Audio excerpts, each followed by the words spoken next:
मतों से विजयी बना। पुष्पा देवी जिंदाबाद जिंदाबाद जिंदाबाद। उमेश तिवारी जिंदाबाद जिंदाबाद जिंदाबाद। निरंजन तिवारी जिंदाबाद जिंदाबाद जिंदाबाद। पुष्पा देवी जिंदाबाद जिंदाबाद जिंदाबाद। उमेश तिवारी जिंदाबाद जिंदाबाद जिंदाबाद।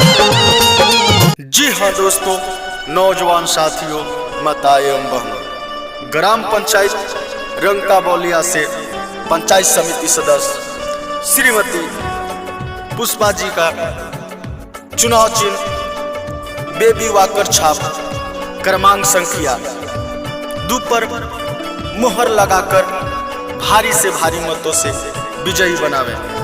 जी हाँ दोस्तों, याद रहे जन जन की यही पुकार,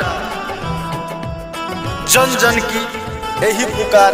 पुष्पा देवी अब की बार भय भूख भ्रष्टाचार को मिटाना है तो पुष्पा देवी जी को जिताना है। जी हाँ दोस्तों, ग्राम पंचायत रंका बौलिया से पंचायत समिति सदस्य पद हेतु सुयोग, कर्मठ, शिक्षित, ईमानदार एवं समाज सेवी महिला प्रत्याशी पुष्पा देवी जी का चुनाव चिन्ह बेबी वाकर छाप क्रमांक संख्या 2 पर मोहर लगाए और भारी से भारी मतों से विजयी बनाए। जी हाँ दोस्तों, पुष्पा देवी जी का चुनाव चिन्ह बेबी वाकर छाप, उमेश तिवारी जी का चुनाव चिन्ह बेबी वाकर छाप, रंका बौलिया के पंचायत का चुनाव चिन्ह बेबी वाकर छाप, दुकानदार भाइयों का चुनाव चिन्ह बेबी वाकर छाप, मजदूर भाइयों का चुनाव चिन्ह बेबी वाकर छाप।